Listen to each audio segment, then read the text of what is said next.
एक जंगल में बहुत बड़ा तालाब था जिसमें अनेक प्रकार के जीव जंतु रहते थे। वहीं पर एक बूढ़ा बगुला भी रहता था, जो इतना बूढ़ा हो चुका था कि वो किसी का शिकार भी नहीं कर पाता था।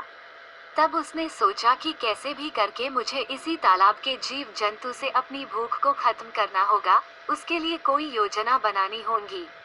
एक दिन तालाब के किनारे बैठा बूढ़ा बगुला रो रहा था। एक केकड़े ने जब उसे रोते हुए देखा तो उसके मन में दया आ गई। वो बगुले के पास जाकर बोला, तुम इस प्रकार क्यों रो रहे हो? बूढ़ा बगुला भारी आवाज में बोला, बेटा तुम ठीक कह रहे हो, मैं वास्तव में ही बहुत दुखी हूँ। मेरा मन चाहता है कि मैं फूट फूट कर रो, क्योंकि आज मैं अपने लिए नहीं, अपने सभी भाई बंधुओं के लिए रो रहा हूँ। यह आप क्या कह रहे हो दादा? हम सब तो कुशलतापूर्वक हैं, हमें क्या हुआ है? केकड़ी ने पूछा। कपटी बगुला की योजना। हुआ नहीं बेटा, होने वाला है। मैं कितने समय से तालाब में रह रहा हूँ, यहीं पर पैदा हुआ, यहीं पर बूढ़ा हो गया कि अब की बार 12 वर्षों तक यहाँ वर्षा नहीं होगी। चारों ओर अकाल पड़ेगा, कुंड सूख जाएंगे, तालाब में पानी नहीं होगा। इसी परेशानी से निजात पाने के लिए मैंने उपवास कर रखा है, ताकि पापों का प्रायश्चित करके इस तालाब में रहने वालों की जान बचा सकूं। दादा, क्या इस विपत्ति से बचने का कोई रास्ता है? केकड़ी ने बगुले से पूछा। हाँ, इस तालाब से थोड़ी दूर एक बहुत बड़ा तालाब है, जिसका पानी कभी नहीं सूखता। यदि आप सब मिलकर वहां जाने का निर्णय कर ले तो अच्छा है। मेरा क्या है, मैं तो जब भी चाहूँ जा सकता हूँ।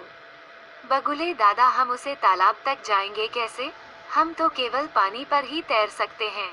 मैं किस काम आऊंगा? तुम लोग चिंता मत करो, मैं अपनी पीठ पर लाद लाद कर सबको उसे तालाब तक पहुंचा दूंगा। केकड़े ने बगुले की बात सब जीव जंतु को बता दी। सब डर के मारे चिंतित हो गए और यही सोच रहे थे कि वो ही सबसे पहले बगुले की पीठ पर बैठकर उस बड़े तालाब में चले जाए। कपटी बगुले की योजना सफल होना।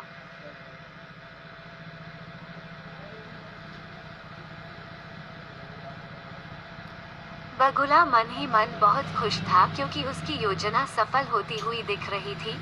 अब वो हर रोज कुछ जीव जंतु को अपनी पीठ पर बैठा कर ले जाता और एक पहाड़ी की ओट में ले जाकर उन्हें खा जाता और वापस तालाब में आ जाता। अब रोज बूढ़ा बगुला होशियारी से तालाब के जीव जंतु को खाने लगा। केकड़ा भी रोज बगुले को उस तालाब में ले जाने के लिए बोलता था, लेकिन वो कुछ न कुछ बहाना बना देता था और बोलता, तुम्हें भी ले चलूंगा, अभी जल्दी क्या है? धैर्य से काम लो। एक दिन दुखी होकर केकड़े ने उससे पूछ ही लिया, दादा, तुम मुझे यहाँ से लेकर क्यों नहीं जा रहे हो? क्या मैं यहीं पर मरूंगा? मैं अपने दादा के होते हुए मैं यहाँ मरना नहीं चाहता। आज आप मुझे यहाँ से ले चलो।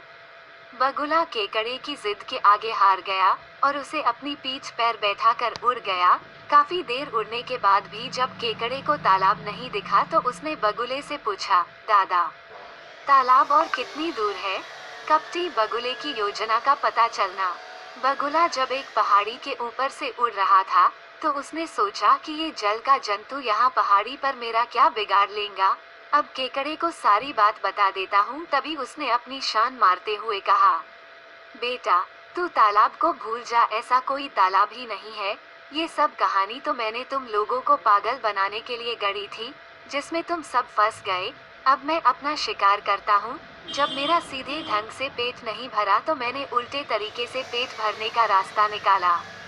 कपटी बगुले का मरना। केकड़ा समझ गया कि यह तो कपटी धोखेबाज है। इसने सभी जीव जंतु को खा लिया, आज ये मुझे भी खा जाएगा। मौत को सामने देखकर केकड़े ने समझदारी से काम लेना आरंभ किया। उसने अपने दोनों दांत पूरी ताकत से बगुले की गर्दन में गाड़ दिए। हाय मैं मरा, ये बोलते हुए बगुले के गले से अंतिम चीख निकली और वह धड़ाम से धरती पर आ गिरा। पापी बगुला तो उसी समय मर गया। केकड़ा वापस अपने तालाब में वापस आ गया। उसने अपने साथियों को उस पापी बगुले की कहानी सुनाई, तो बाकी बचे जीव जंतु केकड़े को धन्यवाद करने लगे।